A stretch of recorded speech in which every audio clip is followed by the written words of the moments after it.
भारत में भी बहुत कांटे उगाए। नफरतों का असर देखो, जानवरों का बंटवारा हो गया। नफरतों का असर देखो, जानवरों का बंटवारा हो गया। गाय हिंदू हो गई और बकरा मुसलमान हो गया। गाय हिंदू हो गई और बकरा मुसलमान हो गया।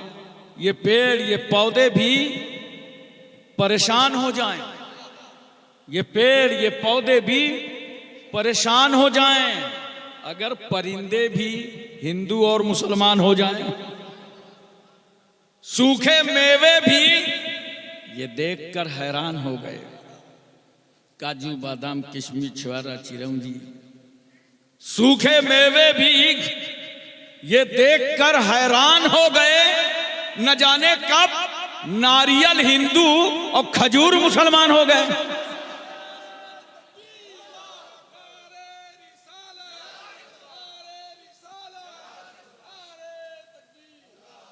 हर हरी चीज को मुसलमान बना दिया और हर लाल चीज को हिंदू बना दिया। वाह भाई, दिमाग है कि गोबर। हर हरी चीज मुसलमान। मैंने कहा अगर ऐसे ही बंटवारा करोगे तो तरबूजा का हाल क्या होगा? उसका इंसाफ कौन करेगा? वो बाहर से मुसलमान है और अंदर से हिंदू। यही तकसीम करोगे ना तो सारी सब्जियां मुसलमान, तो तुम्हारे हाथ लगेगा क्या? गाजर और टमाटर। ये तुम्हारा नजरिया है। अब हमारा सुनो। हुस्न अखलाक की अनमोल निशानी दे दो, हुस्न अखलाक की अनमोल निशानी दे दो। गम के ठहरे हुए मौजों को रवानी दे दो। तुम हुसैनी हो तो एहसान के मशकीजे से, तुम हुसैनी हो तो एहसान के मशकीजे से कोई दुश्मन भी अगर मांगे तो पानी दे दो। कोई दुश्मन भी अगर मांगे तो पानी दे दो। हजरात, मुझे आज तकरीबन 1 महीना गुजरा है बगदाद शरीफ से वापस आई। पीराने पीर, दस्तगीर, रोशन जमीर, पुरतनवीर, बातासीर, जिनके कदमों में हम गरीबों की तकदीर, हुजूर शेख मुहियुद्दीन अब्दुल कादिर जीलानी रदी अल्लाह ताला अन्हु। जितने लोग इंडिया से जाते हैं वो सब यही बताते हैं बगदाद शरीफ जा रहे हैं, गौसु सकलैन की ज़ियारत करने जा रहे हैं, गौसे आजम की बारगाह जा रहे हैं। मगर बगदाद पहुंच जाओ तो गौसे आजम वहां करामत दिखा देते हैं। गए थे गौसे आजम की बारगाह और गौसे आजम ने अपने जद्दे करीम मौला अली शेर खुदा की बारगाह नजफ अशरफ पहुंचा दिया। और नजफ अशरफ जब जाइए और रोज़े मौला अली के पास खड़े हो जाइए, क्या नूर बरसता है। क्योंकि हम तो इंडिया में रहते हैं ना, अली के लफ्ज की कीमत हमें मालूम है। इस लफ्ज की कदर हम जानते हैं कि अगर मुसीबत में या अली कह दो तो आसानी हो जाए। गिरतों को या अली का लफ्ज उठा दे, डूबतों को या अली का लफ्ज तैरा दे, गम की हिचकियां लेने वालों को या अली का लफ्ज जिंदगी अता कर दे। और जब हमारे सामने मुश्किलें आती हैं तो हम उनसे कहते हैं मुश्किल हो साइड हो जाओ, वरना तुमको मुश्किल कुशा के हवाले कर देंगे। और जिस अली ने दर्रे खैबर को नहीं छोड़ा वो तुम्हें क्या छोड़ेंगे। अली तक पहुंच गए, वहां से 7 किलोमीटर कूफा है, इमाम मुस्लिम की बारगाह। अल्हम्दुलिल्लाह वो जामे मस्जिद कूफे की जो दारुल खलाफा थी की जमीन पर वाक़े मौला अली ने जहां खुतबा दिया, सहाबा ने नमाज पढ़ाई, अहले बैत ने नमाज पढ़ाया। अल्लाह का लाख लाख शुक्र है कि मगरिब की नमाज पढ़ाने का शर्फ मुझे भी हासिल हुआ। यहां इमाम मुस्लिम का मज़ार अक़दस है, वहां से 74 किलोमीटर दूर आइए तो सैयदुल शुहदा शहीद करबला इमाम अली मकाम का रोज़ा है। और जब इमाम अली मकाम की बारगाह आइए तो सामने ही दरवाजा है। ये गेट इमाम हुसैन का है, सामने वाला गेट खेमे के पहरेदार अब्बास अलमबरदार का। मज़ार अक़दस पर मैं खड़ा था इमाम अली मकाम के और सोच रहा था वो 72 नफूस कुदसिया जो आपके साथ इस्लाम बचा गए, हर एक की मज़ार पर मुझे हाजिरी देना है। मैं ढूंढ रहा था हज़रत कासिम का मज़ार कहाँ है, हज़रत अली अकबर का मज़ार कहाँ है। लोगों ने बताया ये इमाम अली मकाम का पैताना है, ये सामने गंजे शहीदा है, इसी में हज़रत अब्दुल्ला कल्बी भी है। तमाम शुहदा की मज़ारात इसमें। हजरात आंखों में आंसू झलक उठते हैं कि वारे इमाम, इस उम्मत पर आपने कितना बड़ा एहसान किया कि अपना सर कटा दिया लेकिन हाथ नहीं दिया। इमाम अली मकाम ने हाथ नहीं दिया, गला दे दिया। और यही वजह है कि हजरत अमीर माविया रज़ी अल्लाह ताला अन्हु के इंतकाल के बाद यजीद ने आमिल मदीना वलीद को लिखा था कि जितनी जल्दी हो सके इमाम हुसैन से मेरी बैत ले लो। जब इमाम अली मकाम को तलब किया गया गवर्नमेंट हाउस में, तो उस वक्त आप मस्जिद नबवी शरीफ में इबादत फरमा रहे थे। कासिम ने कहा चलिए, आपको गवर्नर ने बुलाया। आपने सर उठाया, अल्लाह का शुक्र अदा किया और कहा अल्लाह मदीने की खैर करे। चंद हाशमी जवानों के साथ गवर्नमेंट हाउस पहुंच गए। वलीद ने कहा अमीर माविया का इंतकाल हो गया है, यजीद खलीफा बन गया है, अब आप अपना हाथ यजीद के हाथ पर दे दीजिए। तवज्जो चाहता हूं मैं नेमतपुर वालों, फातिमा के बेटे अली के लाल से गवर्नर कह रहा है अपना हाथ यजीद के हाथ पर दे दीजिए। इमाम अली मकाम फरमाते हैं ये कैसे हो सकता है कि एक शराबी के हाथ पर मैं अपना वो हाथ दे दूं जिसका बोसा रसूलुल्लाह ने लिया है, जिसे मुस्तफा ने चूमा है। कहा हालात खराब हो जाएंगे, मामलात बिगड़ जाएंगे। इमाम अली मकाम फरमाते हैं अगर जरूरत पड़ी इस हाथ को बचाने के लिए तो फातिमा का बेटा अपना वो गला कटा देगा जिस गले से सैयदा फातिमा ने अपनी छाती का दूध उतारा था। मगर मैं ये हाथ नहीं दे सकता, इसलिए कि गला कटेगा तो ये हुसैन का है, ये अली अकबर के वालिद का है, अली असगर के वालिद का है, जैनब के भाई का है, ओनो मोहम्मद के मामू का है, कासिम के चचा का है। लेकिन ये जो हाथ देख रहे हो, ये हाथ सिर्फ हुसैन का नहीं है, इस हाथ में नबूवत का हाथ है, रिसालत का हाथ है, सदाकत का हाथ है, खिलाफत का हाथ है, शुजाअत का हाथ है, फातिमा की तहारत का हाथ है। गला कटेगा तो हुसैन की जात जाएगी और अगर मैंने हाथ दे दिया तो शरीयत की औकात चली जाएगी। इमाम अली मकाम ने हाथ नहीं दिया। एक जुमला नोट कीजिएगा, अगर आपको याद नहीं होगा तो ये जितने यूट्यूबर लोग आए हैं और दर्जनों के हिसाब से मेरे सामने हैं, ये मेरा जुमला हिंदुस्तान ही में नहीं पूरी दुनिया में पहुंचा देंगे। इमाम अली मकाम का हाथ इतना इज्जत माब हाथ, रिफत माब हाथ, तकद्दुस माब हाथ, इस्मत माब हाथ। कहने की इजाजत दो 1,24,000 कमो बेश अंबिया मुरसलीन की विरासत का हाथ इमाम अली मकाम ने हाथ नहीं दिया। अगर हुसैन ने हाथ दे दिया होता, इमाम अली मकाम के रोजे पे मैं खड़े खड़े सोच रहा था, तो जानते हो अगर एक शराबी के हाथ पर इमाम हुसैन ने हाथ दे दिया होता ना, तो हिंदुस्तान के जितने क्रिमिनल हैं, भारत के जितने गुंडे और बदमाश आवारा याश है ना, ये सब पीर बन जाते, ये सब पीर बन जाते और गांव गांव कहला देते। आज भाईजान 2-2 स्कॉर्पियो से आ रहे, नहा धो लो सब मुरीद हो जाना। असलहे कट्टे लगा लगा के जाते हो, ये मुरीद करते। मगर वारे इमाम अली मकाम, आपने तो शरीयत के खिलाफ चलने वालों का दरवाजा ही बंद कर दिया और बता दिया हर पीर के हाथ में ना देना, हर एक के हाथ में हाथ ना देना। देख लेना उस पीर का ताल्लुक मौला अली से कैसा है, इसलिए कि विलायत मिल ही नहीं सकती जब तक अली राजी ना हो जाए। मोहतरम सामीन किराम, वहीं मैंने करबला में देखा एक चीज नजर कर दूं आपको। एक नहर है जो दरिया फुरात से लेके आए हैं लोग, और करबला में लाके स्टॉप कर दिया। मैं वहां पे खड़ा था, मैंने पूछा भाई ये क्या है, तो तमाम राबजी खड़े थे, कहने लगे ये दरिया फुरात है। मैंने कहा यार दरिया फुरात की इंतहा करबला तक थोड़ी है, ये तो पानी यहां रुक गया। कहा हाँ वो दरिया फुरात का पानी लाके यहाँ रोका गया है ताकि लोग इससे फैज हासिल करें, बरकत हासिल करें और ले जाएं इसको अपने घर तबर्रुक समझ के। मेरे साथ 45 लोग थे।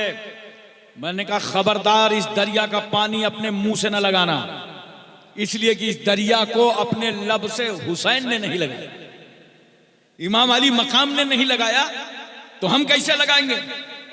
याद रखना करबला में लबे हुसैन पानी को नहीं तरसे थे, पानी लबे हुसैन को तरसा था। पानी के मुकद्दर में न था कि हुसैन के लबों का बोसा लेता, वरना इमाम अली मकाम अगर एक ठोकर मार देते तो कौसर और सलसबील की नहरें जारी हो जाती। इमाम अली मकाम ने उस पानी को गले से नहीं लगाया, होठों से नहीं लगाया। अच्छा मुझे एक बात बताओ और मोहब्बत के साथ समझाओ, इमाम अली मकाम अगर चाहते तबीयत हो जाती, कुछ न करते, सिर्फ हजरत अली असगर को लाके करबला की रेत पे लेटा देते। मुझे यकीन था कभी झूले में रखा गया असगर को, कभी गोद में रखा गया असगर को, कभी खेमे में रखा गया असगर को। अगर करबला के रहगुजारों में हुसैन ने लटा दिया होता और कहीं हुसैन का ये बेटा एड़ियां रगड़ देता तो दूसरी बार आबे जमजम उबल जाता। मगर हुसैन को करबला में कह रहे थे, यजीदियों न खाना चाहिए, न पानी चाहिए, न दाना चाहिए, मुझे तो नाना का जमाना चाहिए। आवाज आई थी एक खेमे से और उस वक्त हजरत ज़ैनब ने कहा था, भाई अब्बास आप खेमे के अंदर आइए, भैया असगर प्यासा है, कुछ पानी का इंतजाम हो जाए। हजरत अब्बास खेमे में आए तो 7 साल की सकीना आगे आ गई। कहा चचा क्या 2 कतरे पानी के मिल सकते हैं? चचा अगर आज पानी का इंतजाम कर देंगे मैं आपको बहुत दुआएं दूंगी। भैया प्यासा है, पानी मिल सकता है? हजरत अब्बास अलमबरदार इंतहाई जोश और जज्बे में आए, सूखा हुआ मशकीजा खेमे से उतार लिया और दरिया फुरात की तरफ चल पड़े। रास्ते में यजीदियों ने घेरा, मगर नहीं, शेर खुदा का शेर दरिया फुरात पे पहुंच गया और हजरत अब्बास ने मशकीजा भर लिया।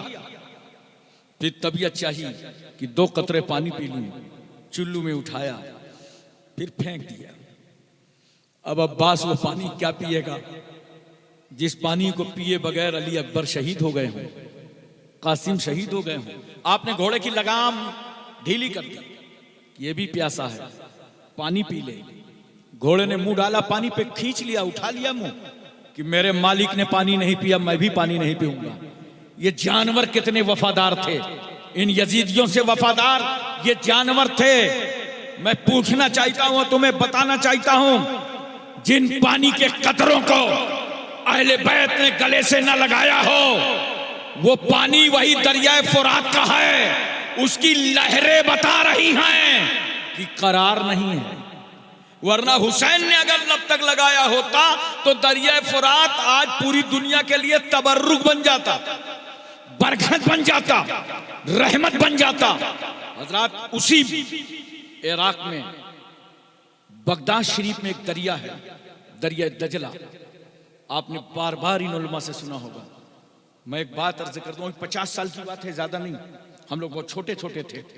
तब ऐलान हुआ कि वहां 2 सहाबियों की कब्रें हैं और इन दोनों सहाबियों की कब्रों पर अल्हम्दुलिल्लाह मदाइन जाकर मैं हाजिरी दे के आया हूं।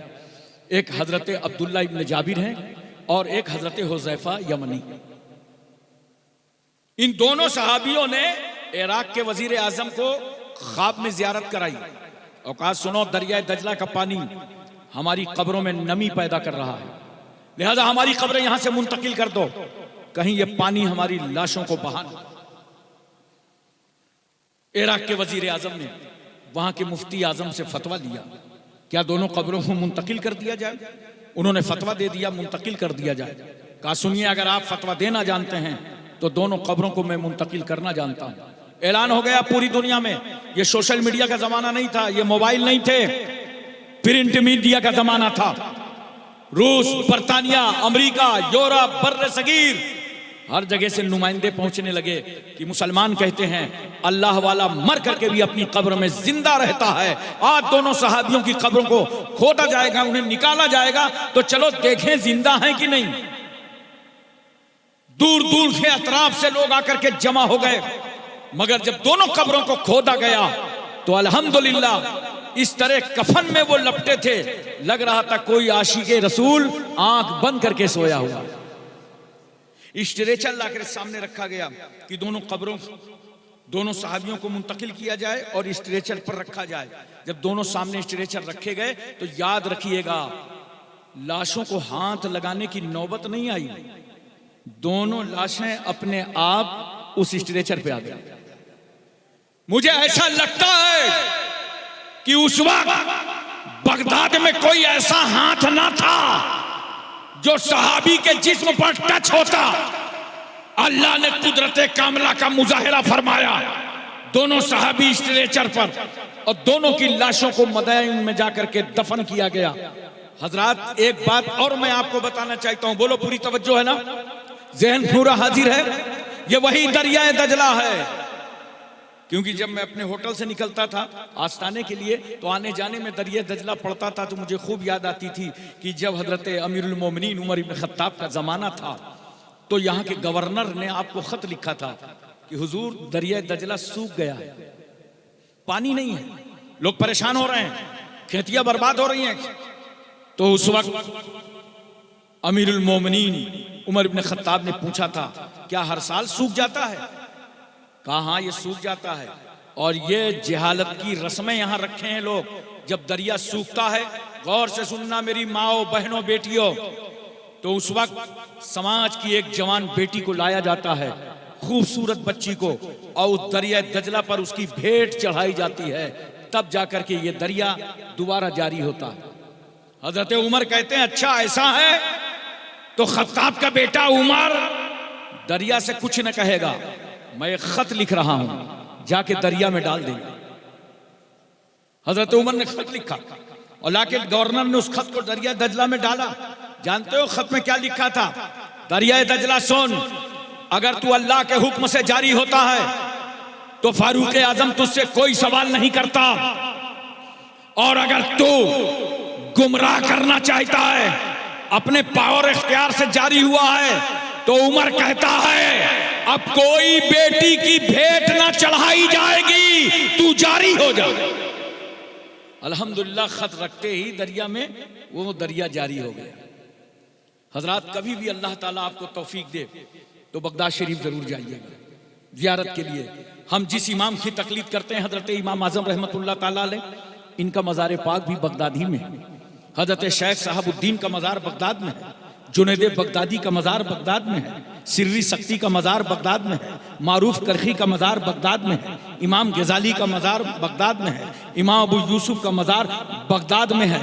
वो नेक और सालिहीन से बगदाद शहर भरा हुआ। गौसे आजम रज़ी अल्लाह तआला अन्हु के सामने जो चैलेंज था, और जब इस्लाम की अजमतों पर उंगलियां उठाई जा रही थी, बड़ा अच्छा नाम आप सेक्रेटरी साहब आपने रखा है, इस्लामिक कॉन्फ्रेंस। आज मैं बताऊंगा आपको इस्लाम क्या है और इस्लाम की दुनिया में कितनी जरूरत है, कितना अहम ये मजहब है। तो जब लोग हमले कर रहे थे तरह तरह से, तो गौसे आजम रज़ी अल्लाह तआला अन्हु उन्हें कुरान, हदीस, तफसीर, फिक़ह, तारीख, अदब हर जहत से जवाब दे रहे थे। और जब वो ना मानने को तैयार होते थे तो मुशाहिदा करा करा के जवाब देते थे, करामतें दिखा दिखा करके जवाब देते थे। सैयदना गौसे आजम रज़ी अल्लाह तआला अन्हु, वो पाकीज़ा इस्लाम है जिसके हम मानने वाले हैं। मैदान बद्र से होके गुजरा इस्लाम, मैदान उहद से होके गुजरा इस्लाम, मैदान करबला से होके गुजरा इस्लाम। आज भारत में इस्लाम है।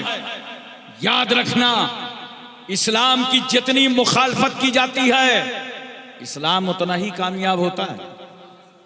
आज बड़ी मुखालफत हो रही है। देखो, जिसको एड़े टेढ़े नत्थु खैरे को देखो, वो इस्लाम के खिलाफ बोल रहा। का नेता बनना हो, थोड़ा सा एक वीडियो बनाओ और डाल दो, नेताजी बन जाओगे। पहले हम लोग छोटे छोटे थे तो गांव के बुजुर्ग कहते थे नेकी कर दरिया में डाल। आपके यहाँ भी बोलते होंगे बंगाल में, नेकी कर दरिया में डाल। अब मामला यह है कि खुराफात कर मोबाइल पे डाल। ये चल रहा है। नेता बनना चाहते हैं, इस्लाम की अजमत पर उंगली उठा करके। मैं नजीबाबाद उत्तर प्रदेश में तकरीर कर रहा था, सहाफियों ने रूम मेरा घेर लिया, कहा हाशिम कारपुरी एक बात बताइए, आज लोग इस्लाम के खिलाफ बकवास क्यों कर रहे हैं? नित नए मसाइल उठा जाते हैं, कभी कुरान की अजमत पर उंगली उठाई जाती है, कभी इस्लाम पर उंगली उठाई जाती है, कभी मस्जिदों मदरसों को टारगेट किया जाता है, कभी दाढ़ी और टोपी के खिलाफ बकवास की जाती है, कभी शेरवानी सदरी और साफा पर मुश्तनुमाई होती है। कहा ऐसा क्यों हो रहा है? मैंने कहा भाई इसका जवाब देने के लिए मैं तुमको हिंदुस्तान में नहीं रखूंगा, चलो चलो तुम्हें मैं शहर मक्का लिए चलता हूं। नोट करो मुसलमानों, इस्लाम की सबसे ज्यादा मुखालफत शहर मक्का में हुई है।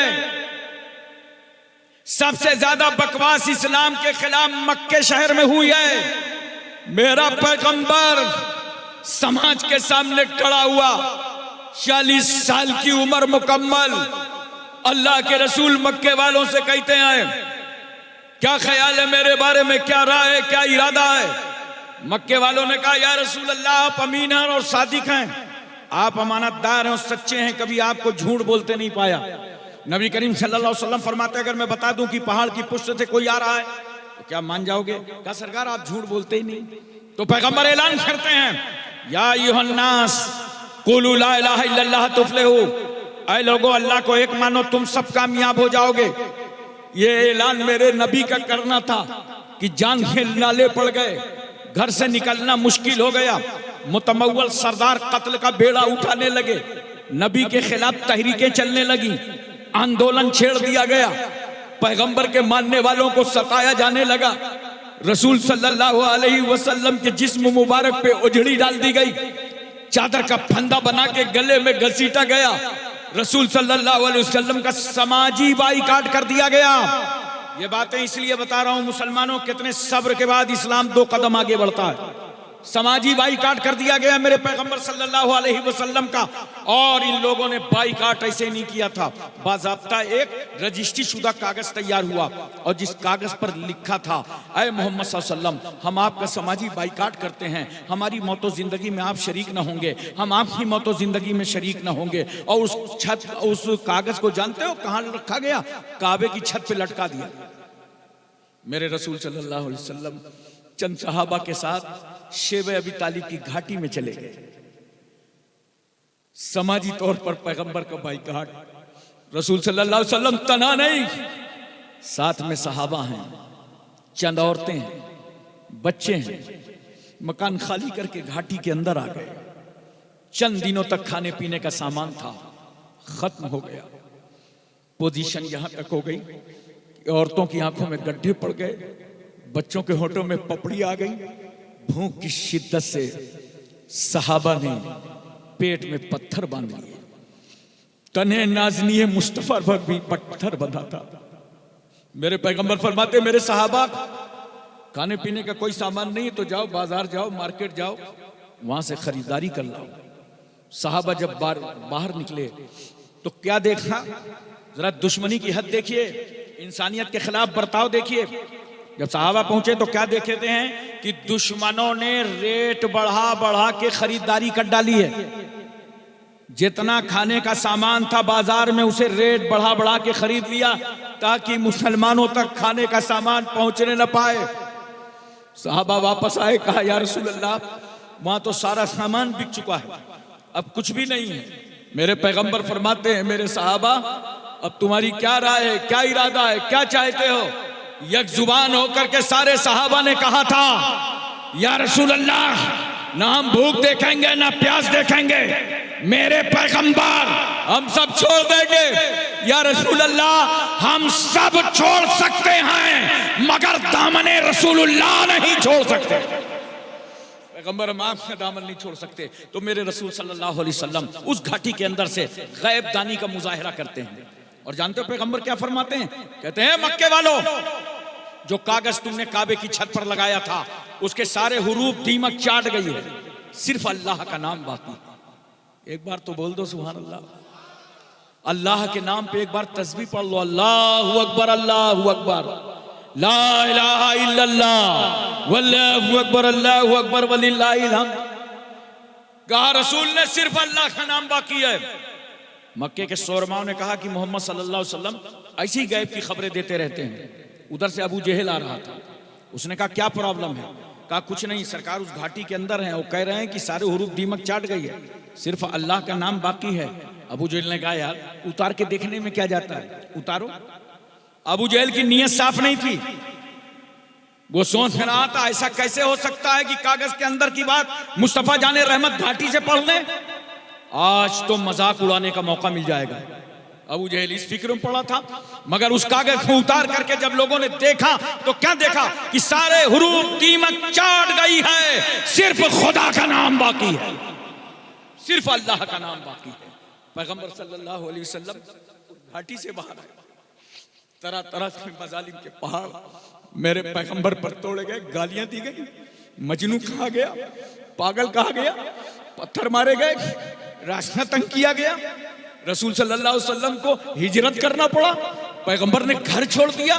लेकिन जानते हो सहाबा कहते थे या रसूल अल्लाह इजाजत दे दे तो हम तलवारें उठा लें। मगर मक्के की जिंदगी में मेरे पैगंबर फरमाते थे नहीं मेरे सहाबा तलवार ना उठाना, मेरी साबिराना तबलीग देखो। और मुस्तफा जाने रहमत यही कहते थे ला इलाहा इल्लल्लाह, ला इलाहा इल्लल्लाह, ला इलाहा इल्लल्लाह। अल्लाह के सिवा कोई माबूद नहीं है, अल्लाह के सिवा कोई माबूद नहीं है, अल्लाह के सिवा कोई माबूद नहीं है। नबी सल्लल्लाहु अलैहि वसल्लम ने जुल्म सहकर मक्के में सब्र किया तो मेरे नबी के सब्र का नतीजा ये निकला कि आज मक्के का बच्चा बच्चा पढ़ रहा है ला इलाहा इल्लल्लाह मुहम्मदुर रसूलुल्लाह। हम यही तो कहना चाहते हैं हिंदुस्तान में रहने वाले मुसलमानों, तुम अमन के साथ रहो, तुम शांति के साथ रहो, तुम मोहब्बतों के साथ रहो, तुम मदरसे बनाओ, मस्जिदें बनाओ, दीन पर अमल करो, बच्चों को आलिम बनाओ, दीनदार बनाओ। तुम नफरतों के लिए दुनिया में नहीं आए।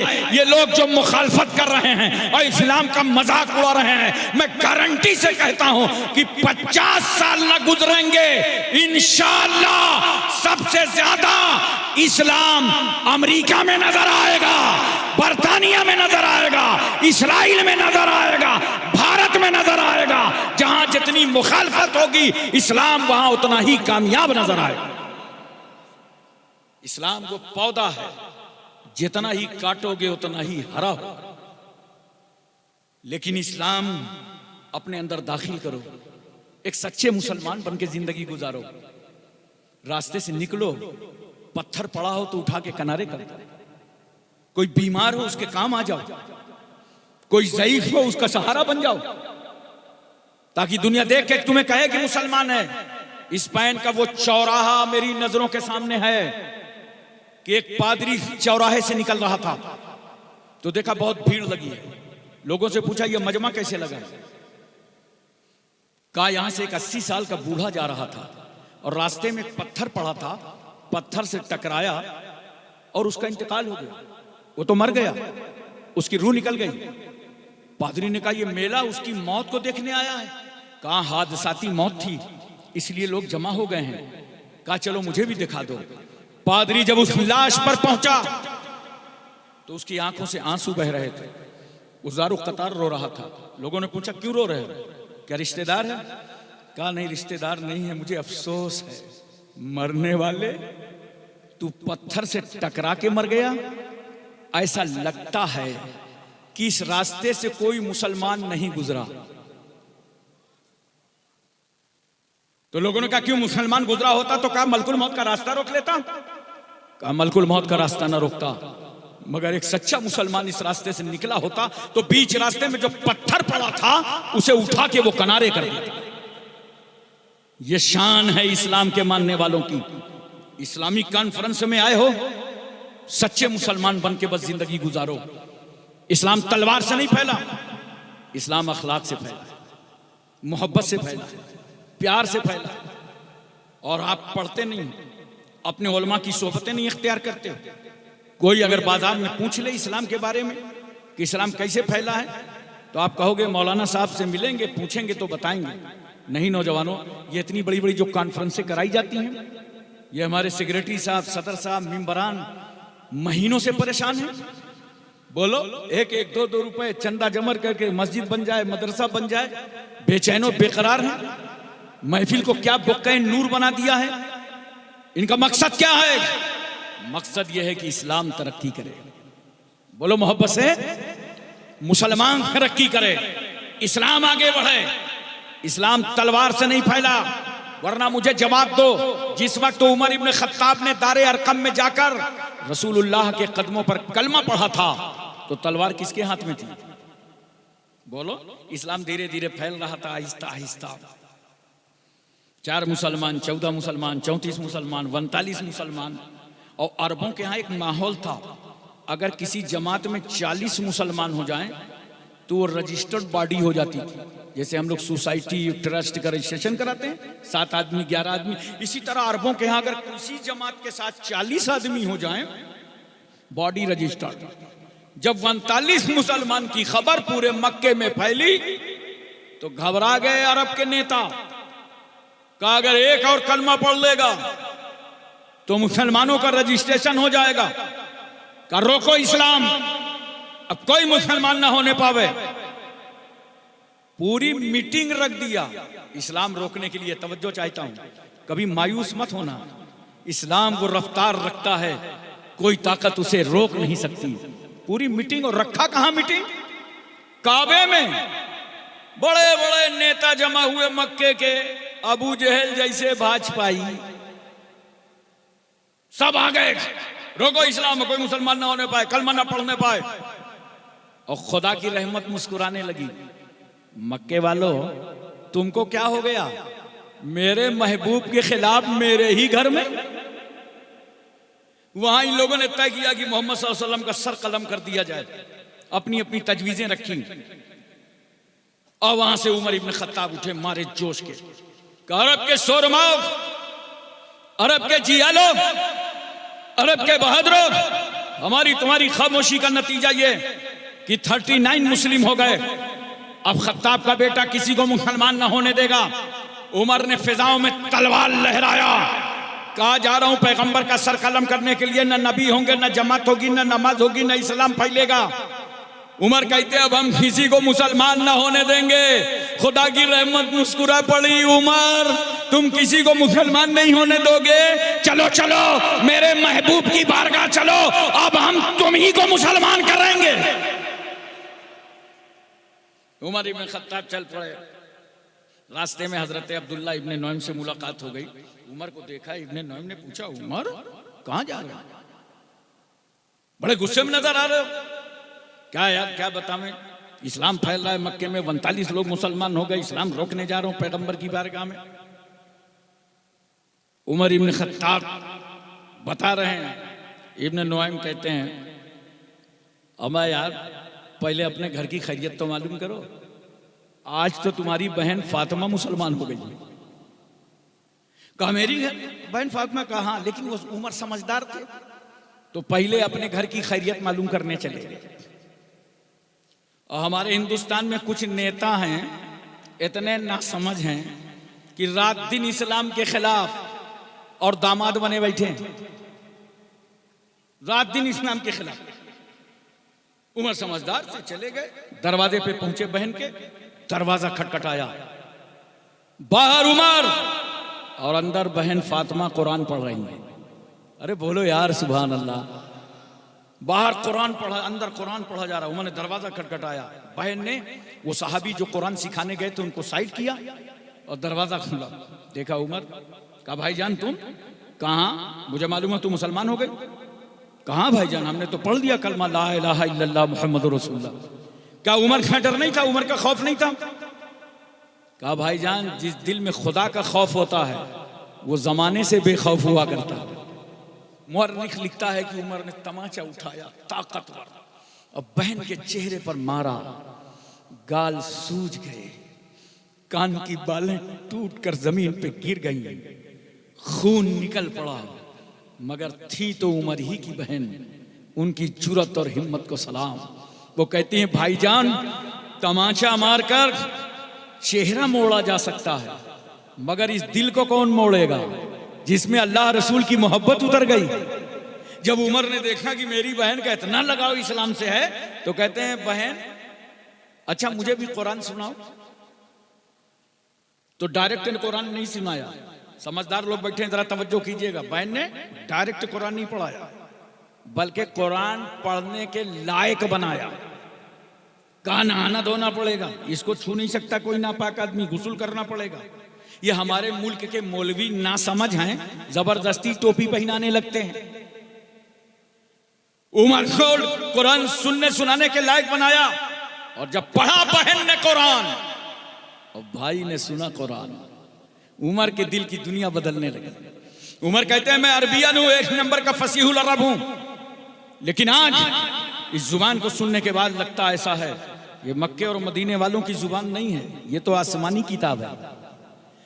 बहन जब कुरान की अजमत का ये आलम है तो जिस पर ये कुरान नाजिल हुआ है उस रसूल की रिफतों का आलम क्या होगा।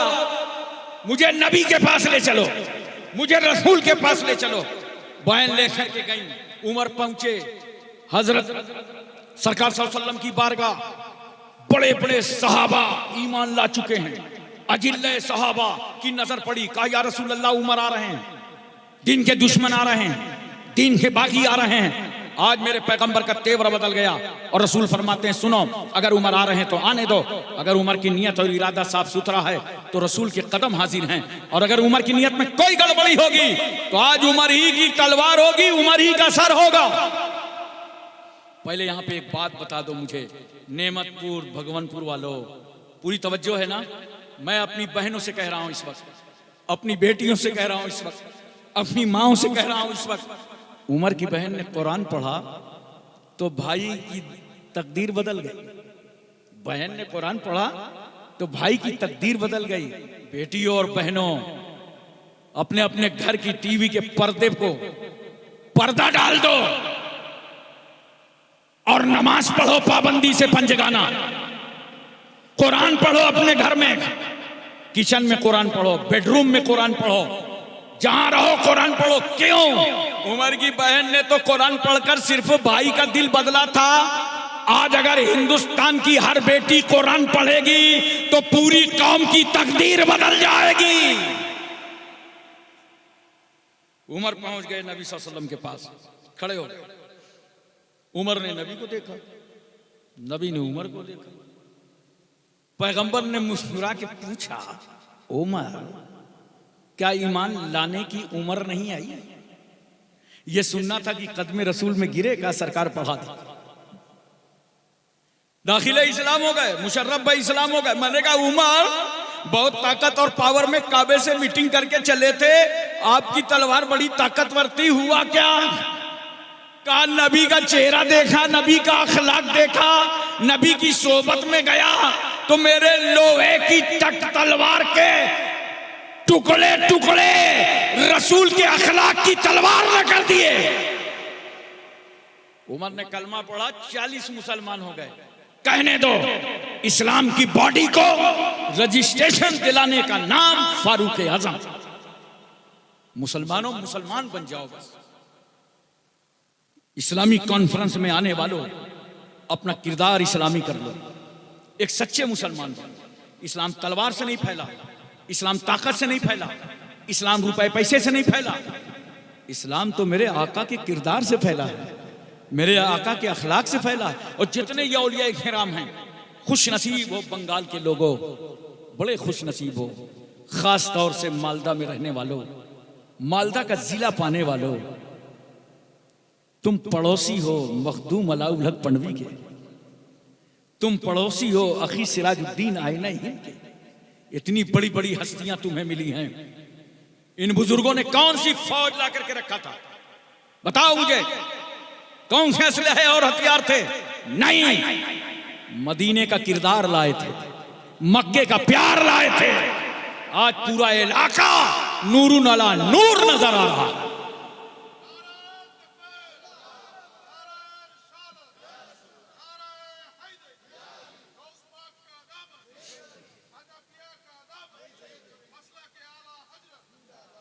एक चीज मैं और बता दूं आपको, देखो इस्लाम कितने प्यार से फैला है, कितने अखलाक से फैला है। इसलिए मैं कहता हूं नफरतों का जवाब इस मुल्क में हमको मोहब्बतों से देना, मोहब्बतों से देना।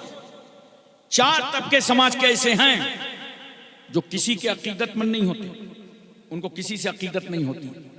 जैसे एक दोस्त, साथी, क्लास फेलो, कभी साथी अपने साथी का अकीदतमंद नहीं होता, उसको कोई मोहब्बत नहीं होती। साथ में पढ़ा लिखा है, उठा बैठा है, मोहब्बत क्या होगी?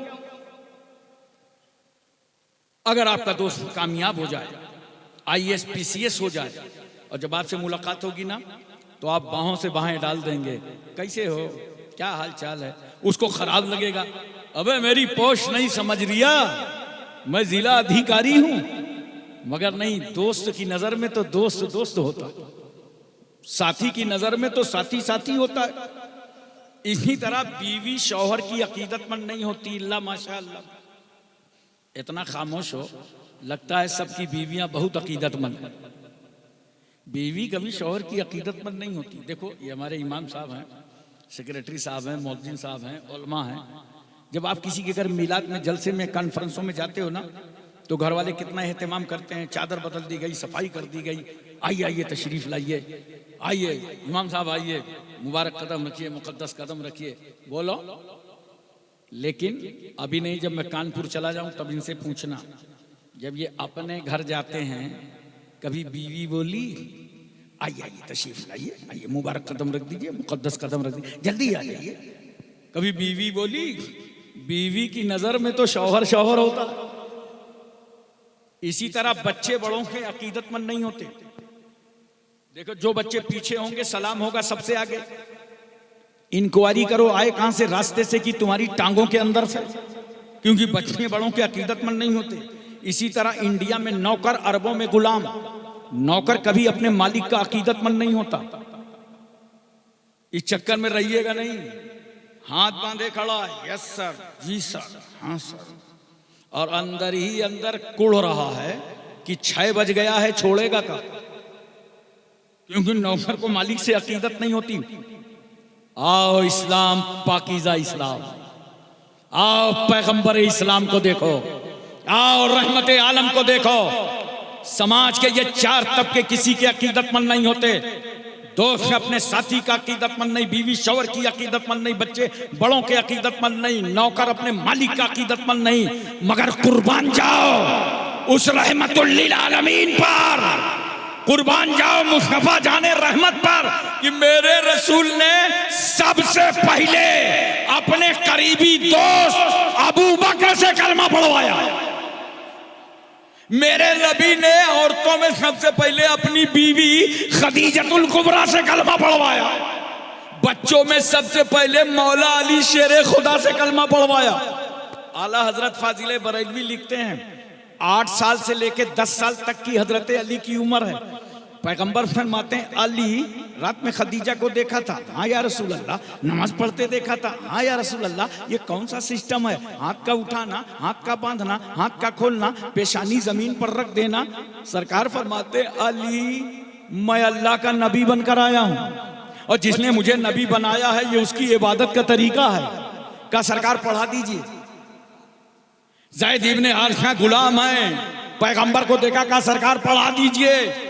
पता चला दुनिया में जो किसी का अकीदतमंद नहीं है वो भी रहमतुल लिल आलमीन का अकीदतमंद है। इसलिए दोस्तों सच्चे मुसलमान बनो। और मेरी एक गुजारिश है, भारत की हर कॉन्फ्रेंस में कहता हूं, नौजवानों पढ़ो। पढ़ाई बहुत बड़ी चीज है, बहुत अहम चीज है। हम लोगों की बहुत इज्जत थी इस मुल्क में। 20% हैं, जब चाहते थे किसी की कुर्सी खड़ी कर देते थे, जब चाहते थे समेट देते थे। लेकिन खेल हो गया, बंगाल में कहो तो खेला हो गया। यहां 20 और 80 का काम चलने लगा। इसलिए वो इज्जत, वो हैसियत तुम्हारी बाकी नहीं है। अब मुसलमानों, अगर तुम्हें अपनी अजमत रफ्ता को वापस लाना है और इस मुल्क में शान और शौकत इज्जत से रहना है तो अपने बच्चों को IAS बनाओ, PCS बनाओ, डॉक्टर बनाओ, इंजीनियर बनाओ। तुम्हारे दरवाजे पर फिर मेला लगा हुआ मिलेगा। पढ़ो बच्चों, नौजवानों। पढ़ते हैं नहीं इसलिए कुछ समझते नहीं। अब देखिए आप जरा सा, बहुत प्यार से मेरी बात समझिएगा। अगर मैं किसी बच्चे से सवाल करूं कि मुल्क की आजादी में मुसलमानों का क्या योगदान है, तो कहेगा अच्छा देख के बताएंगे, मोबाइल पे देखेंगे, इमाम साहब से पूछेंगे, पढ़े लिखे आदमी से, मास्टर साहब से पूछेंगे।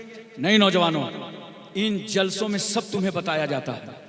ये कॉन्फ्रेंसें इस वक्त इतनी तुम्हारी जरूरत है, सब कुछ तुम्हें समझा दिया जाता है। ये भारत ऐसे नहीं आजाद हुआ है, मुसलमानों ने बहुत कुर्बानियां दी हैं। अगर हमारी कुर्बानियां देखना है तो आज मैं तुम्हें कह रहा हूं, दिल्ली चले जाओ और इंडिया गेट को देख लो जाके। 65,000 मुसलमानों के नाम लिखे जिन्होंने मुल्क के लिए कुर्बानी पेश की। हमारी आबादी 20%, लेकिन वतन की आजादी में हमने 40% हक अदा किया। और कौन नहीं जानता हमारे उलमा ने जो कुर्बानियां दी। अल्लामा फजल हक खैराबादी को इन्होंने तो अंग्रेजों के खिलाफ फतवे जिहाद सादिर कर दिया था कि अंग्रेजों से मुल्क छुड़ाओ, मुसलमानों तुम पर वाजिब है कि इनके खिलाफ जंग करो और मुल्क को आजाद कराओ। और ये फतवा दिया कहां से था? किसी यूनिवर्सिटी, कॉलेज और स्कूल से नहीं, मदरसे की चटाई में बैठकर। आज तुम्हारी निगाह में मदरसे की कोई हैसियत नहीं, मदरसे में बैठ करके दिया था। इसीलिए मैं कहता हूं, अगर भारत में ये मदरसे ना होते तो हिंदुस्तान आजाद ना होता। तो जब उन्होंने फतवा सादिर कर दिया तो उन्हें अंग्रेजों ने सजा दी और काले पानी की सजा दी। अंडमान जजीरे में जाकर रखा गया। वहां जाकर अल्लामा फजल खैराबादी ने अंग्रेजों से कहा, वतन से मोहब्बत करता हूं, उसकी सजा दे रहे हो? अच्छा एक कलम दे दो, कागज दे दो, ताकि अपने वतन की तारीख लिख दूं। अंग्रेजों ने कहा था, अल्लामा साहब ये कोई गेस्ट हाउस नहीं है, कैद खाना है, न कलम मिलेगी न कागज। उस वक्त अल्लामा फजल खैराबादी ने कहा, तुम मेरे हौसले को कमजोर नहीं कर सकते। कोयला को कलम बना लिया और कपड़े को कागज बना डाला। अस्सौरतुल हिंदिया नामी किताब लिखा। और जिस वक्त आपका इंतकाल हुआ, जनाजा निकल रहा था, तो घर के लोग गए थे मिलने के लिए। जब वहां पहुंचे तो क्या देखा, अल्लामा फजल खैराबादी का जनाजा निकल रहा है।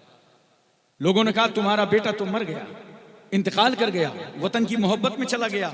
घर के लोगों ने आंखों के आंसू पोंछते हुए कहा था, बेटा नहीं रहा, लेकिन ये मुल्क अंग्रेजों की गुलामी से आजाद हो जाएगा।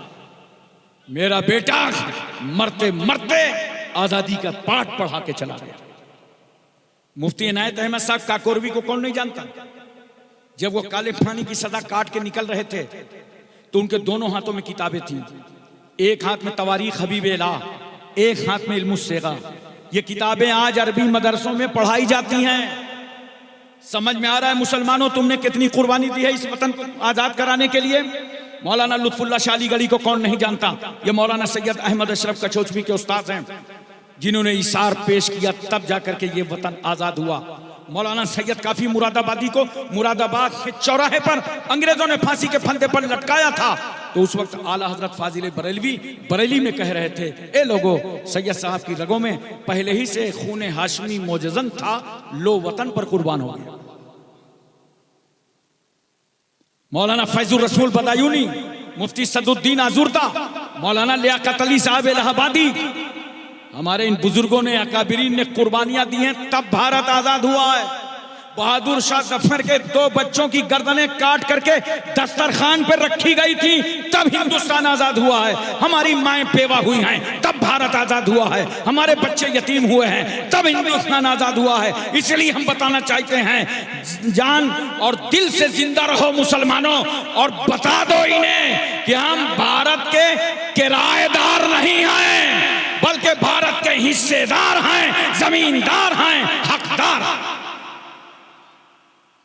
और पढ़ाई की तरफ बढ़ जाओ, अपनी मालूमात रखो, इल्म हासिल करो, इल्म में पीछे न रहो। हिंदुस्तान में तो जानते हो मुसलमान का दूसरा नाम क्या है? जाहिल। कितने अफसोस के साथ ये कहना पड़ता है। अपने एक बच्चे को तो पढ़ाओ कम से कम। मैं मुसलमानों तुमसे गुजारिश करता हूं, तालीम ही वो चीज है जिसके जरिए से हम भारत में कामयाब हो सकते हैं। पढ़ो नौजवानों, इतना पढ़ो कि अपने वतन की जरूरत बन जाओ। जब इतना पढ़ोगे तो सदर जमहूरियत तुम ही बनाए जाओगे। पढ़ते हो नहीं और फिर कहोगे कि परेशान है। और पढ़ाई हमेशा याद रखना, ये मेरा जुमला नोट रखना। हम लोग छोटे छोटे थे तो गांव में लोग कहते थे पढ़ने लिखने से होगा क्या, नौकरी तो मिलेगी नहीं।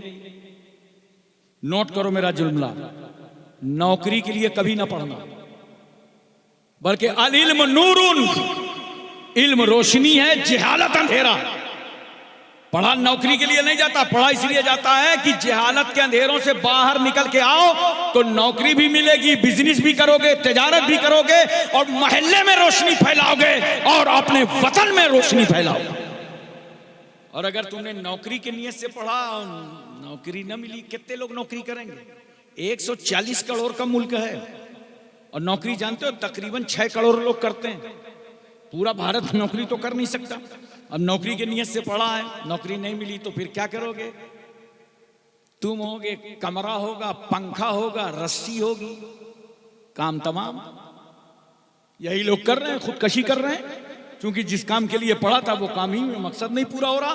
तो मुसलमान कभी नौकरी की नियत से नहीं पढ़ता, वो पढ़ता इस नियत से है कि इन अंधेरों को हटा के हमें उजालों में आना। रोटी कपड़ा मकान का शौक कम कर दो और पढ़ाई का शौक रखो, इसमें तुम्हारे लिए बड़ी आफियत है।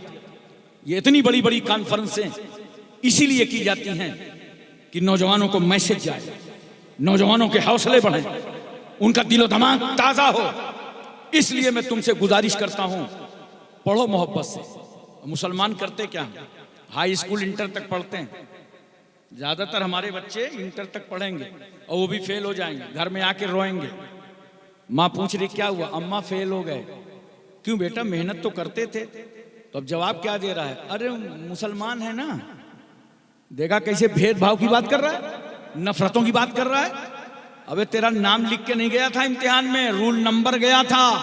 माँ बाप को बेवकूफ मत बना, कंपटीशन का जमाना है। जो जितनी मेहनत करेगा उतना ही वो कामयाब नजर आएगा। नौजवानों, कामयाबी के लिए सोच लो, तुम इस मुल्क की तकदीर हो। वो शेर मुझे याद आ रहा है, मैंने इस साल दारुस्सलाम हैदराबाद में ओवैसी साहब के स्टेज पर पढ़ा था। अफराद के हाथों में है अक़वाम की तकदीर, अफराद के हाथों है अक़वाम की तकदीर। हर फर्द है मिल्लत के मुक़द्दर का सितारा, हर फर्द है मिल्लत के मुक़द्दर का सितारा। दोस्तों, मोहब्बतें पैदा करो, खुद इस्लाम पर गामजन रहो और खुद सच्चा पक्का इस्लाम समाज को दिखाओ। तुम चल रहे हो कहीं, निगाह नीची हो, दुनिया समझ जाए मुसलमान जा रहा है। बोलो, मैं ग्वालियर जा रहा था तो झांसी से मेरी ट्रेन चली। ये तकरीबन 30 साल पहले की बात बता रहा। स्लीपर में मैं था, सामने 4-5 लड़के आए, वो बैठ गए और बैठने के बाद थोड़ी देर के बाद इतनी मोटी गड्डी निकाला और आपस में बांटते रहे और 10 मिनट के बाद शोर हुआ, सबने 10-10 रुपया निकाला, एक ने कब्जा करके रख लिया। अबे मैंने कहा इतना इजी बिजनेस, इतनी जल्दी तो अब रसीद काटने में पैसा नहीं आता। सेक्रेटरी साहब, कुछ लोग उधार कटा लेते हैं, इतनी जल्दी पैसा। मैं उन्हें देखता रहा, ग्वालियर करीब आया तो मैंने उनसे पूछा मुझे शंकरगढ़ जाना है, रास्ता क्या है? तो एक बच्चा कह रहा है क्या जलसे में जा रहे हैं क्या? हमने कहा हाँ जलसे में जा रहे हैं। कहा जलसा तो हम ही लोग करा रहे हैं। तो मैंने कहा क्यों, तुम मुसलमान हो क्या? अरे बोला हजरत पक्का मुसलमान, अब्बा मुसलमान, अम्मा मुसलमान, हम लोग मुसलमान हैं, आपने हमें मुसलमान नहीं समझा। मैंने कहा भाई मैं कैसे समझता, तुम खड़े खड़े पेशाब कर रहे थे, खड़े खड़े पानी पी रहे थे और पेशाब ऐसा कर रहे थे कि आधा पेशाब तुम्हारे कपड़ों में आ रहा था। और सरकार सल्लल्लाहु अलैहि वसल्लम फरमाया इस्तंज़िहु अनिल बौल फ़इन्नहु आम्मतु अज़ाबिल क़ब्र मिन्हु। ऐ लोगों बचो पेशाब की छींटों से, आम तौर से अज़ाब क़ब्र इसी से आता है। तो मैं कैसे मुसलमान समझता? तुम जुआ खेल रहे थे, ताश के पत्ते खेल करके जुआ खेल रहे थे, मैं कैसे समझता तुम्हें मुसलमान? एक बोला बहुत जिद्दी मौलवी है, मानेगा नहीं। मैं पहुंच गया अपने रूम पे तैयार होकर के। थोड़ी देर के बाद 4 लड़के आए, बढ़िया सफेद कुर्ता पैजामा, जालीदार टोपी और मजमुआ अतर लगा वगा करके आए और आने के बाद हजरत अस्सलाम वालेकुम, अस्सलाम वालेकुम, अस्सलाम वालेकुम। मैंने कहा भाई अस्सलाम वालेकुम, सलाम, खैरियत?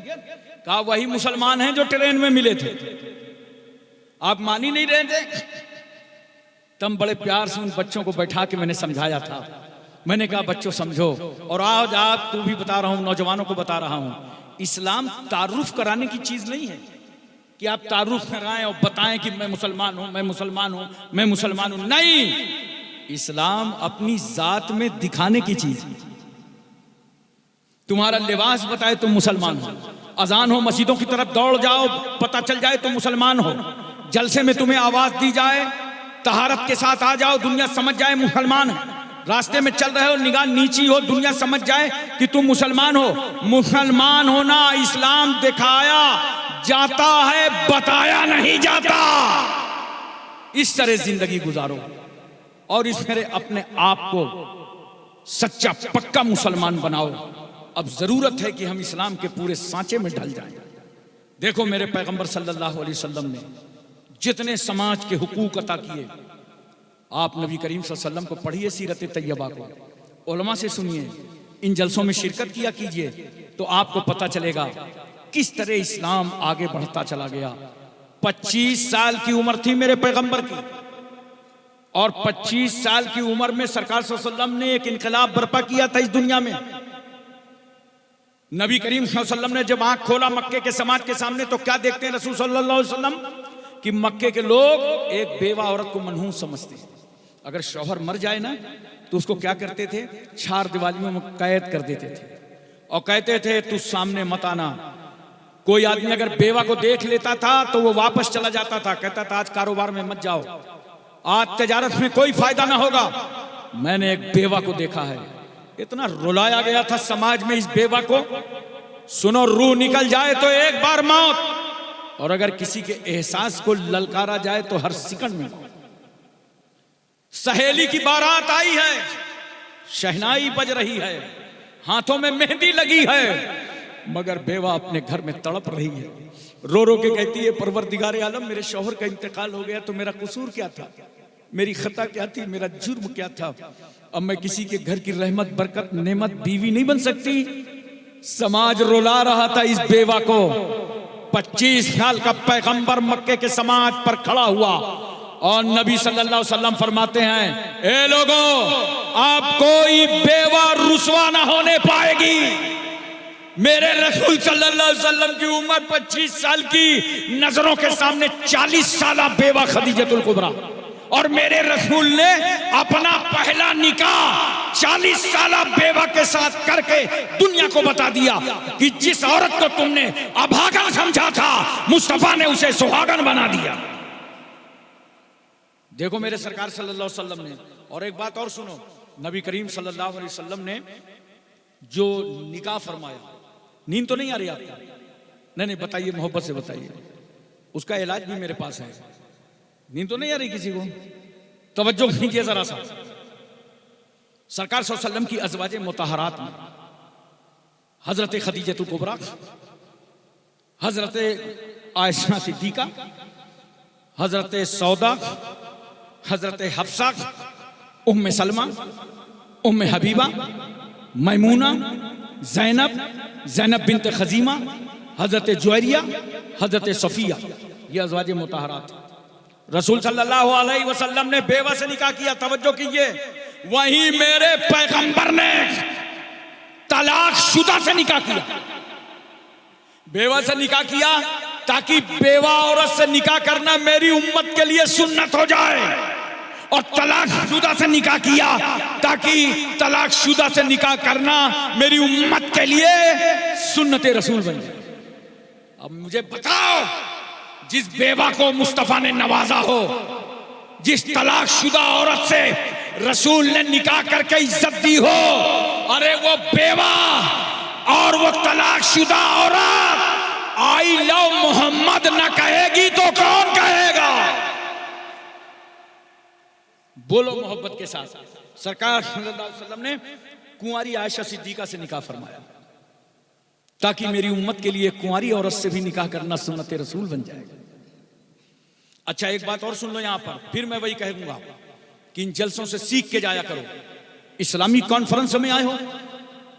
मेरा तो मिजाज है कि हमेशा अल्हम्दुलिल्लाह मैं इस्लाम सामने रखता हूं, इस्लाम समझाने की कोशिश करता हूं। तवज्जो कीजिए, अल्लाह के रसूल सल्लल्लाहु अलैहि वसल्लम ने हजरत आयशा सिद्दीका से जो निकाह फरमाया तो उम्र कम था। इसको लोग कितना वावैला करते हैं, कितना वावैला करते हैं, लेकिन पूरी बात उन्हें नहीं मालूम। निकाह कम उम्री में हुआ था, मगर रुखसती मुकम्मल उम्र में हुई थी। बोलो मोहब्बत से सुभान अल्लाह। और देखो, उम्र कम होती है तो दिमाग अच्छा काम करता है, दिमाग बहुत अच्छा काम करता है। अब हम लोगों का दिमाग उस तरह थोड़ी काम करेगा जैसे 20 साल वाले का, 25 साल वाले का, 30 साल वाले का दिमाग होगा। जैसी उम्र बढ़ेगी तो दिमाग कमजोर होता है। बोलो, जबरदस्ती की बात नहीं है, बिल्कुल एक सच्चाई है और हकीकत है। अब मैं आपको बताता हूं, 1,24,000 कौंपेश सहाबा किराम को अल्लाह के रसूल सल्लल्लाहु अलैहि वसल्लम ने पढ़ा लिखा के तैयार कर दिया दीन की तबलीग के लिए, दीन को फरोग देने के लिए। लेकिन कुछ मसाइल ऐसे होते हैं जिनका ताल्लुक खालिस औरतों से होता है, पढ़े लिखे लोग जानते हैं। जरा मेरी बात पे तवज्जो कीजिए, अगर आप न करेंगे तो ये तो समझ ही ना पाएंगे, क्योंकि कल आप ही से पूछेंगे कि हजरत इसको क्या बयान कर रहे थे। देखो, कुछ मसाइल औरतों के होते हैं जो फ़िक़्ह की किताबों में देखो, हिदाया में, कुदूरी में, शरह वक़ाया में, नूरुल इज़ा में, तो बाज़ाब्ता मुसन्निफ़ीन ने उसका बाब बांधा है। किताबुत तहारत के तहत बाबुल हैज़ है, बाबुल निफास है, औरत कब पाक होती है, कब नापाक होती है, सारे मसले किताबों में पढ़ाए जाते हैं। तो कुछ मसाइल औरतों के होते हैं। एक बात, उन मसाइल को औरतें बहुत अच्छा दूसरी औरतों को समझा सकती हैं। और दूसरी बात सुनो, घर के अंदर जो रसूल सल्लल्लाहु अलैहि वसल्लम हैं, तो कभी घर में कुछ फरमा रहे हैं ना, वो भी हदीस, अमल कर रहे हैं वो भी हदीस, मुस्तफा कुछ कह रहे हैं वो भी हदीस। तो घर की बात बाहर कैसे आएगी? तो ये अज़वाजे मुतहरात का किरदार देखो, इन्होंने कितनी हदीसें रिवायत कर दी। हजरत सौदा ने 5 हदीसें रिवायत फरमाई, हजरत आयशा सिद्दीका ने 2210 हदीसें रिवायत फरमाई, हजरत हफ्सा ने 60 हदीसें रिवायत फरमाई, उम्मे सलमा ने 378 हदीसें रिवायत फरमाई, उम्मे हबीबा ने 65 हदीसें रिवायत फरमाई, हजरत मैमूना ने 76 हदीसें रिवायत फरमाई, हजरत जैनब ने 11 हदीसें रिवायत फरमाई, हजरत जुवैरिया ने 7 हदीसें रिवायत फरमाई, हजरत सफिया ने 10 हदीसें रिवायत फरमाई। तो पैगंबर जो हुजरे में फरमा रहे हैं, वो अज़वाजे मुतहरात हुजरे की बात नकल करके इस उम्मत तक पहुंचा। और हजरत आयशा सिद्दीका की उम्र कम थी, इसलिए देखो दिमाग कितना बेहतर कि 2210 हदीसें याद कर ली और उन हदीसों को बाहर तक पहुंचाया। सहाबा किराम हजरत आयशा सिद्दीका से इस्तिफादा किया करते थे। आप तवज्जो कीजिए जरा सा। और पूछते थे हजरत आयशा सिद्दीका से कि सरकार सल्लल्लाहु अलैहि वसल्लम जब घर में रहते हैं तो सरकार की क्या मसरूफियत रहती है? तो हजरत आयशा हम सब की माँ कहती हैं, जब सरकार घर में रहते हैं, गौर से सुनना, तो घरेलू काम में हिस्सा बटा लेते हैं। अल्लाह अकबर, घर के कामों में हिस्सा बटाते हैं। रोटी बनवाने में पैगंबर हिस्सा बटा देते हैं। अच्छा, हिस्सा तो तुम लोग भी बटाते हो घर के काम में। बोलो ना यार, कुछ हूं हाँ करो। हिस्सा लेते हो डर के, बीवी से खौफजदा हो, जब वो हड़काती है ना कि जाओ उधर के बर्तन इधर लाओ, जल्दी दस्तरखान लगाओ, जल्दी से प्याज काट लो, खीरा काट लो, करते हो तुम भी दबाव में आके। मैं तुम्हें एक अच्छा रास्ता बता दूं, घर के काम किया करो, मगर बीवी के दबाव में नहीं, रसूल की सुन्नत समझकर। तो देखो, सुन्नते रसूल भी अदा हो जाएगी और बीवी का हक भी अदा हो जाएगा। वो भी खुश हो जाएगी, अल्लाह भी खुश, रसूलुल्लाह भी खुश। इसलिए दोस्तों और बुजुर्गों, मेरे कहने का मतलब और बताने का मतलब यह है कि बेटियों, तुम भी पढ़ो पर्दे के साथ, जितना पर्दा मुमकिन हो हत्तल इम्कान पर्दा करके पढ़ो और दीन को फरोग दो, दीन को आगे बढ़ाओ, एक आखिरी बात नजर करने जा रहा हूं, तमामी हजरात की तवज्जो चाहूंगा। मेरे रसूल सल्लल्लाहु अलैहि वसल्लम की उम्र मुबारक 35 साल की थी, तो 35 साल में मुस्तफ़ा एक इनकलाब लाए बहुत बड़ा। जानते हो, अभी ऐलान नबूवत नहीं फरमाया था, क्योंकि सरकार की उम्र ही 35 साल की थी। ऐलान नबूवत 40 साल में फरमाया है। तो सरकार ने क्या देखा कि काबे शरीफ की असर नौ तामीर हुई, कई बार काबा तामीर हुआ, और जब पैगंबर के ऐलान नबूवत में 5 साल पहले तामीर हुआ तो हजर असवद रखने का सवाल उठा कि हजर असवद कौन रखेगा। तो हर कबीले का सरदार वहां चाह रहा था कि मेरे हाथों से हजर असवद रखा जाए, क्योंकि भाई ये तो होता ही है हर जगह, हर कबीले में कोई ना कोई सरदार होता है। अपने अपने मोछों की बात कर रहे थे, और हमारा हिंदुस्तान भी मोछों में पीछे नहीं है। मैंने पटना रेलवे स्टेशन पे एक साहब को देखा, वो घुमा घुमा के इतनी बड़ी बड़ी मोछ रखे थे कि दो दो लालटेन टांग लो, समझ में नहीं आ रहा था कि मोछ है कि भैंस की पूंछ है। एक जगह नेपाल में देखा, वैसे खड़ी खड़ी मोछे रखे था, लग रहा था किसी मकान का छज्जा है। और ये हमारा नौजवान अगर आ जाए फैशन पर तो इतनी कटाई, इतनी सफाई, इतनी घोटाई कि ये नौजवान तो भाव तक काट डालता। दूर से देखो तो पता ही नहीं चलता कि मिस्टर है कि सिस्टर, भैया है कि भौजी।